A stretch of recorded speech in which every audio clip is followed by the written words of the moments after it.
everybody. So today we are going to look at all the Gibsons that I own currently. The Eric Shred's Gibson guitar collection. You guys have asked me in the comments and asked me on Instagram that I should do another guitar collection video, and I've waited a bit because I wanted to get some new guitars to show you and see what because I didn't want to redo the same video I've always done. And so I waited till I got some new interesting ones in so I can do a video for you guys. Now, I've owned 19 Gibsons in total, and these I would say is the top 7 or currently what I own now. So here we go.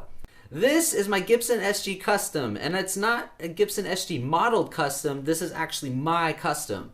If you guys have followed me on my YouTube channel for a while, you have definitely seen this guitar because this is my overall favorite guitar, and I actually recently just finished it as far as getting all the specs, all the parts, and making it complete.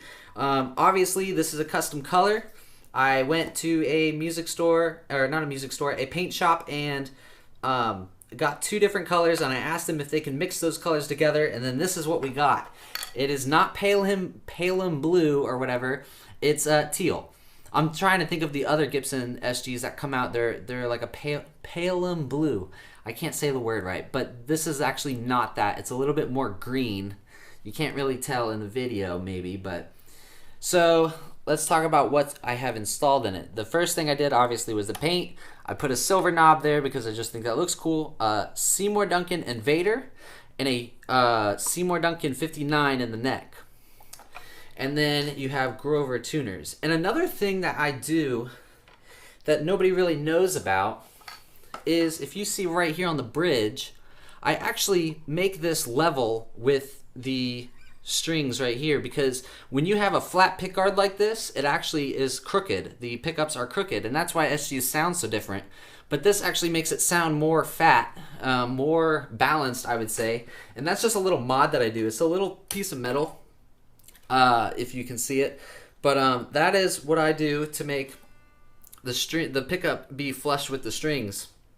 But yeah, this is my custom. This is my overall favorite guitar. I got this in high school by mowing lawns and just saving my money. And it took a while, but it definitely paid off. You can see that there is cuts in it. There are cuts from me playing shows with it. I do play hard, and I move a lot. So you can even see right here on the horn, it's a little chip, but like I say, that builds character. At first, I used to keep it in the keep it in the case all the time, and yeah, now I don't. I actually play it. This would be my Gibson SG Standard. This is my overall favorite playing guitar, and this is actually the very guitar that inspired me to play and want to buy guitars. So this is my studio edition one, because this one is in mint condition, or near mint condition, and I baby this one. This one always stays in its case. It smells really good, and it is always set up perfectly. But if you've never played a Gibson SG Standard, definitely go down to your local guitar shop and play one. I think they are some of the best playing guitars, best looking guitars. I mean, doesn't that look amazing to you? Like, it's just, I love red and black. But yeah, this is my Studio SG.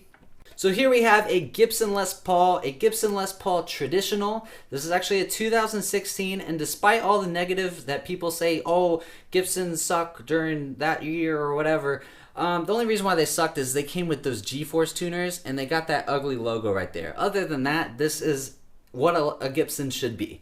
You can see the blue, and I can take off this pickguard just like that. You can see they don't come out with blue very much, so that's why I went ahead with this one, because most Les Pauls are always at sunburst, and I wanted to be a little different, and I like blue, so yeah, that's my Gibson Traditional.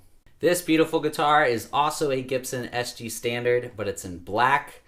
Oh, this guitar looks so nice. I actually really want to keep this guitar, but I do have to buy and sell at some point, so I can't be keeping so many. So this one I'm actually selling, and I really want to keep it, but I have too many, and I already have another black SG you'll see in a moment. But yeah, I just figured I would show you guys anyways, because these guitars are such a beauty. This is what I like to call the Ferrari of Gibsons. This is a Gibson SG Diablo, and if you can see that body, Oh yeah, that body's really good. I like this body. And even the back's carved out too.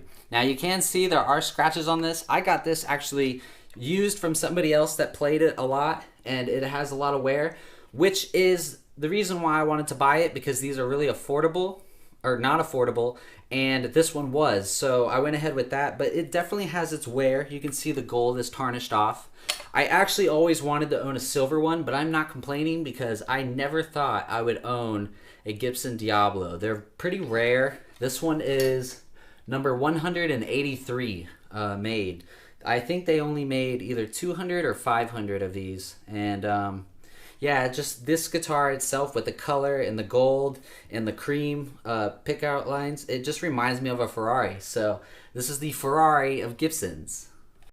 This is my second custom Gibson SG. Now this one is special to me because I wanted something that was just pure evil. I wanted something that just speaked very dark and demonic, or whatever you want to call it. But this is what I call Salem.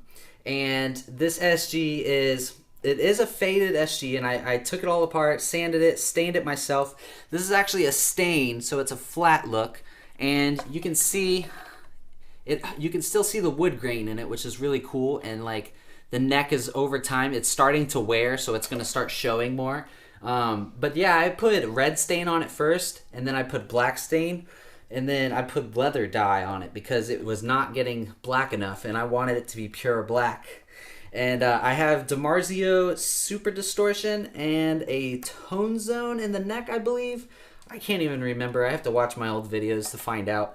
But you can see I used all black hardware, Grover tuners, mini Grover tuners, and I did do the inlays are pentagrams and devil stars. But yeah, this is definitely probably my second favorite SG. Now I know what you're thinking. Eric, you've already shown me this guitar, and yes, I did. Since I told you that this is one of my favorite guitars, I wanted to get two of them. One for beating up and playing aggressively, and the other one to baby and have it and be in the studio. So this is my SG Standard that has been beat up on stage, and I bought this with a broken headstock. It wasn't broken currently, but it's been broken and repaired. I don't know if you can see the crack at all, but I got this pretty affordable, and they say whenever you break the headstock, and it will be stronger than after you fix it. So hopefully that's true. But yeah, this is my SG Standard 498T pickup, 490, everything's stock. These guitars are all stock. I changed it to black screws instead of silver screws, but other than that, it's the same guitar. I just love SG Standard. Alright, so we reached the end of my video, so I thought I would show you the most unique guitar, I would say, because this is my first actual Explorer. This is the Lizzy Hale from Hailstorm. This is her signature guitar, and it is beautiful. Everything about this guitar just screams elegant, just nice, and just pretty. You got gold pickup covers, the mounting rings, gold hardware, obviously. You have locking tuners, and they have the marble actual tuning pegs. This guitar rocks, and I actually just got this, and I'm going to decide if I'm going to keep it in my guitar collection or if I'm going to sell it, because I didn't think I would ever buy one of these because they're pretty pricey. So I got this one for a decent deal, and yeah, that's definitely all the Gibsons that I own currently. And I thank you guys for watching this video. You can follow me on Instagram. I post guitar videos on there and guitar photos all the time. So yeah, I will see you guys later. Bye.